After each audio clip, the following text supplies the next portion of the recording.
in action. Trying to equip them with necessary skills to build a team with any kind of people. It doesn't matter where they're from or what talents they have. You can build a team with different people from different backgrounds, regardless of where you are, to make it an effective team. I wanted to meet new people and I wanted to get a closer relationship with God. I'm trying to learn how to work with different type of people. I'm here to learn how to work with the adventures in a better way. We're learning a little bit about the different generations and what stands apart about them and the parts of the generations that most make up our church in this time. Well, I learned that, God is always there for me and everything. Well, I found it interesting and I want to learn more about the youth and teens and how to connect more with God. We learn about leadership and how we can be a better master guide. It's been opening my eyes to the importance of being a leader and being a master guide in our church. And as a leader, you tend to forget or you tend to get complacent in your role. And every now and again, you need to come back to the basics. You need to come back to where it all started. You need to come back to where you learned the first time, to relearn something new, to refresh yourself of something old. The purpose of this class is to help us understand us and as well the church, different generations that we have in the church and how we can connect to each other to help the church fulfill the mission that God has given us. I honestly wasn't expecting what he was going to talk about. I wasn't expecting it to relate as much as it actually did, and it actually helped a lot. I actually enjoyed it pretty well. Because my friend over here, Justino George, he brought me here. It's my first time over here, so I pretty liked it.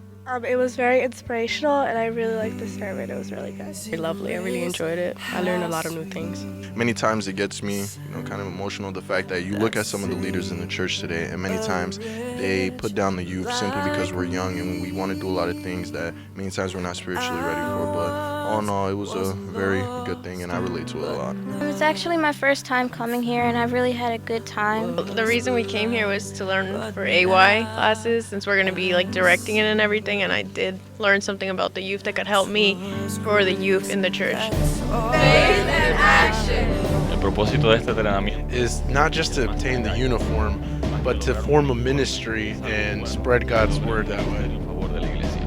Pero creo que los jóvenes necesitan más confianza. Our youth nowadays face a lot of obstacles, but right now with the support of elders and the church itself, we would want to see younger pastors, younger elders working in the church and working with ministries as well. El mayor desafío está en confiar en nuestra juventud hoy en día. Tonight we spoke about the Pathfinder Club like a ministry, like a salvation for the kids, for the young people, salvation for the community, the church, development, the Christianity.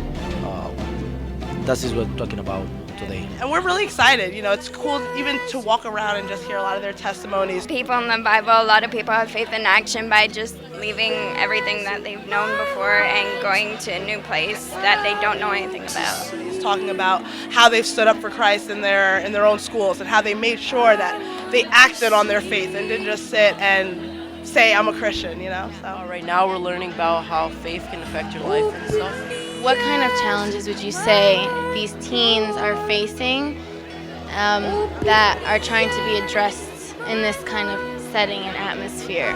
I would say that one of the major issues I see in high school, especially with a lot of the teenagers, they're always being looked at, they're always being watched, and people are always waiting for them to mess up. What are you teaching these beautiful teens about?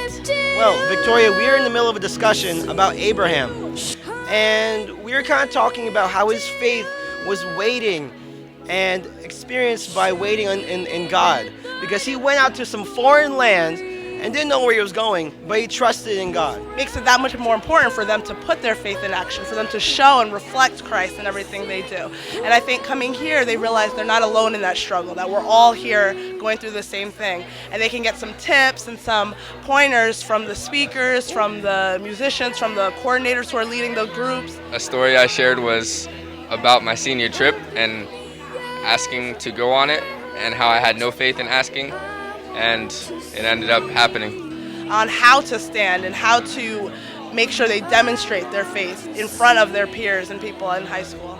People fighting in the church church board killing each other for what color they will paint the church and this and that. And the young people, they destroying themselves, they quitting the church, they leaving the church, and we're fighting for things that are nonsense. I'm growing up fatherless. My mother died. My father died. I'm struggling with pornography. I'm struggling with sex. I'm smoking, pastor. I live a double life. But I need to be like Jesus. I need to change. There are so many things out there, oh Father, that is screaming at us to give up. There are so many situations in this school that we're sick and tired of. There are so many problems sometimes even inside the church, oh Father. The feeling is indescribable. It's a great feeling because Jesus came for us. So now they come into Jesus. And every time I see young people coming forward, it means that God's still working in their heart.